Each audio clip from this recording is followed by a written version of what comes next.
So, what's kind of the plan with kickers right now moving forward? Charlie's got one more elevation left. Are you hoping to also see Cade York toward the end of the year, or is that kind of up in the air?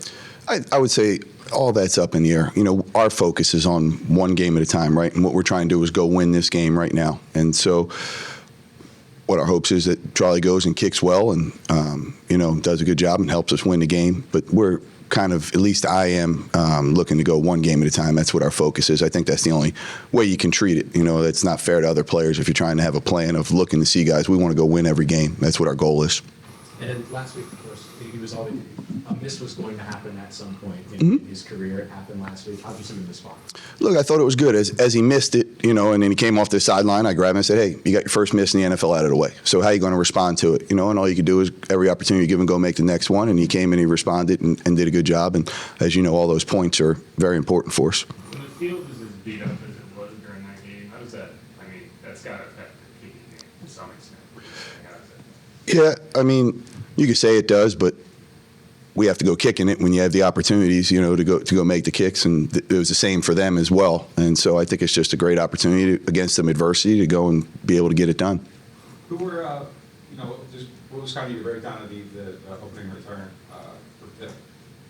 Yeah, look, I was really proud. What we had talked about was starting fast, and you know, there's been a couple games now we were able to start fast on the kick return team there, and we kind of had a plan going in, and it's really cool when you go and you have a plan, you see exactly how it should play out, and the guys execute their job exactly like you practice it all week, and you have some success and you get some momentum going. And so I thought that, you know, not only did Tip do a great job of setting it up and then seeing the hole where he was winding back to, but the guys understanding in the front line of their leverage of where we were trying to get the ball to go to and influence the defenders to go that way. And then we've constantly been talking about strain, you know, and yeah, KOR frontline blocking is not easy to do, you know, and so you have to strain, and it plays longer than your mind's telling you that it is, and we've been trying to emphasize that, and those guys did. They really strained, and it was really a neat thing to see. And kind of, you know, I thought we had a chance at the second one, and we just slipped and missed the block, and you know, and that's the fine line of having a big play or just an average play. But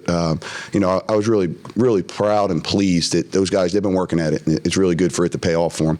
What was it about Tampa's coverage plan that y'all maybe isolated or attacked in the opening kickoff? I just think that, you know, it's kind of like I think I've talked about before.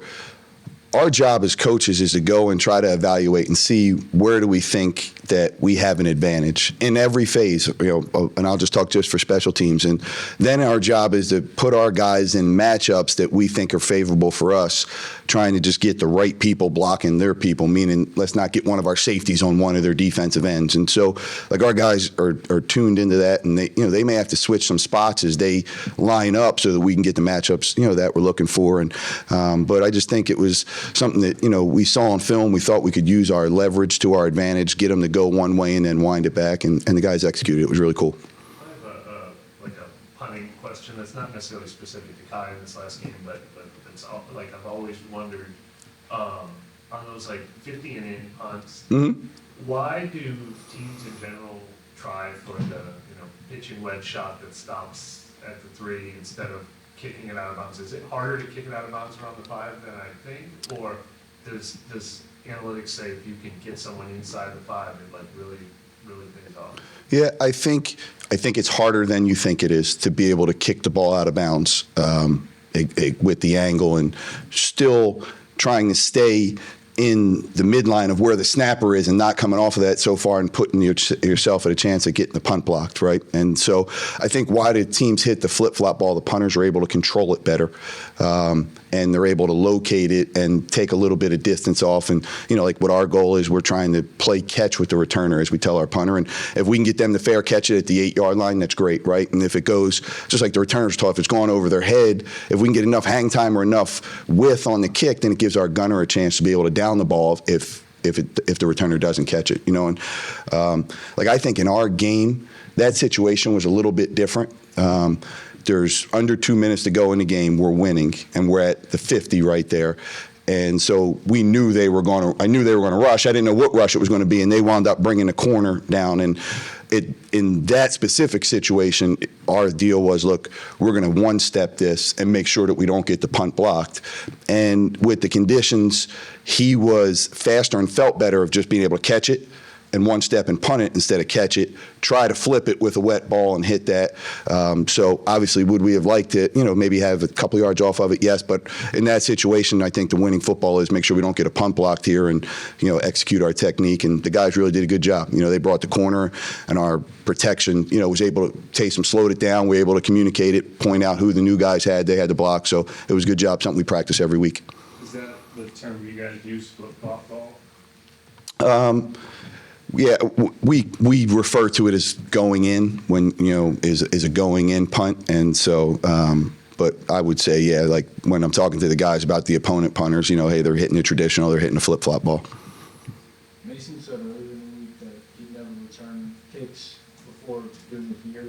What did you guys see in him that's allowed him to kind of pick that up so quickly? Yeah, listen, it actually is very surprising, right? When you look at the things he does well as a receiver, that he never really returned kicks at Yale, and not kicks or punts. But since day one when he got here, understanding that a smaller slot receiver has to have some sort of impact on special teams, and his route was going to be us trying to develop him into punt returner and a kick returner. And it's a lot easier to catch kick returns than it is the punt returns, and he still works every week with us, getting catches as a punt returner. But it started with him on the look team when we were on kickoff, and we had him back there on the show team because we were a lot of development goes on with the look team. I try to put those guys in positions that if they're going to play for us, they're going to kind of be in similar spots. So he was back there as a kick returner and had done a good job, had really worked and studied, and we kind of put together a couple cut-ups of some returners, of similar returns that we're doing, of how they set it up. And he's been studying. It's really become very important to him. And so that's another neat little story that, like, he's worked so hard at becoming better, and not the actual catching of the kick return, but of actually setting up the blockers, being able to feel the hole and then wind it back or keep it front side where he needs to. He's really worked on it from a practice standpoint, from a film study standpoint, and he's doing a good job. I'm proud of him. I think there was one return in the game that I can't recall who it was, but he wasn't back there. Was it kind of just like a hands return situation? Are you talking about for us? Yes. No, we had Hull back there, Evan Hull back there. We had him back there a couple times. That's something that he has a history of doing in college. He did it his senior year at Northwestern. And then, sometimes when you look at the kickoff team, what their matchups are, if you can have an idea of, where they're going to kick the ball to, and, certain teams may play with a bigger linebacker that's out there. So you're trying to get a matchup as the off returner on a blocking guy. And so getting him a running back on a linebacker that's out there is a lot better than having one of our receivers have to try to go block that guy.